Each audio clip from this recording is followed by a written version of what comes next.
pirates have hijacked an oil tanker off the coast of Nigeria's oil-rich south coast. Private security sources said today that an unknown number of Pakistani and Nigerian sailors have been taken hostage. Nigeria's government has not yet commented. Well, the Nigeria-registered ship MT Matrix was reportedly boarded by gunmen on Saturday, 45 miles south of Nigeria. Well, piracy in the Gulf of Guinea has increased in recent months, with reports of pirates stealing fuel on board as opposed to kidnapping sailors for ransom. Well, the Nigerian government has mobilized its biggest deployment of troops against Muslim insurgents since the conflict began 4 years ago.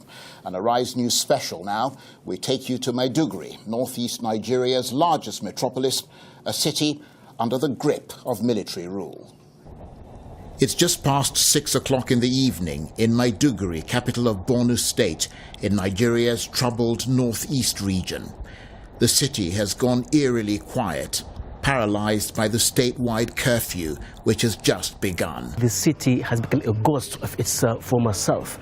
And worse still, the city has become divided, segregated.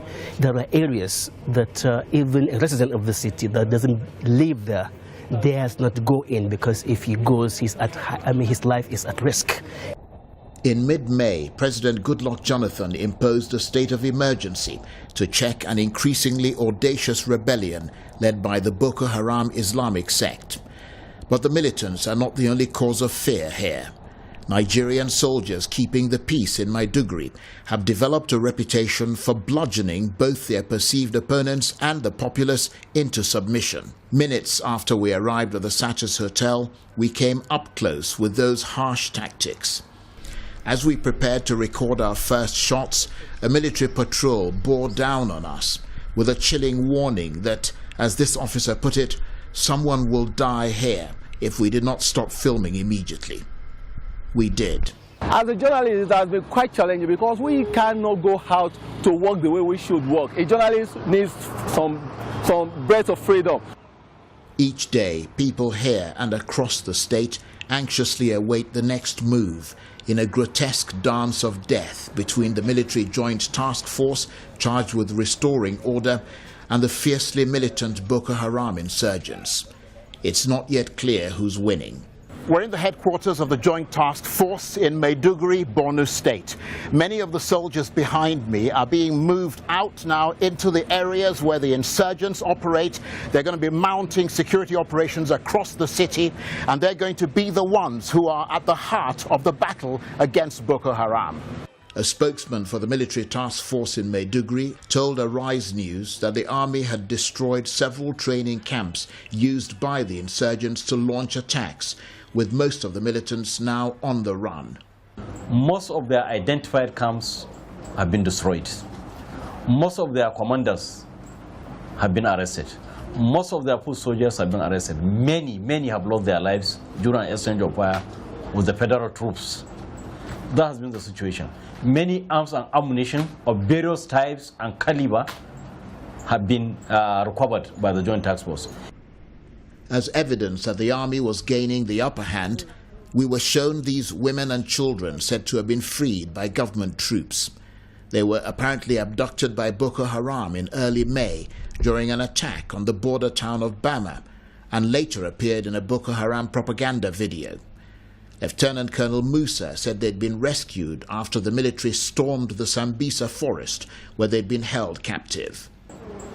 In that operation, the camps were raided, and there was confusion by the sect, took their heels. Some were captured, killed in the process during an exchange of fire. And subsequently, the ladies we have just seen and the children were rescued by the task force. Not all of the hostages kidnapped by Boko Haram have been freed. Mohammed Zakaria is a member of the State House of Assembly. His mother was abducted 3 weeks ago from the village of Dikwa, about 80 kilometers north of Maiduguri, by gunmen he's convinced are Boko Haram militants. They said, "Do you know why we kidnapped your mother?" I said, "No."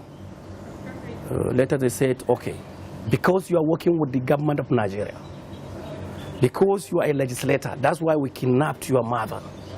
Because you are not doing the right thing, because the constitution of the Federal Republic of Nigeria is not a Quranic constitution.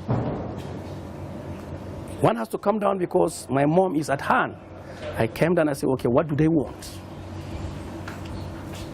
So immediately when they were calling me, what do they want? They didn't tell me anything. They said they will call me back.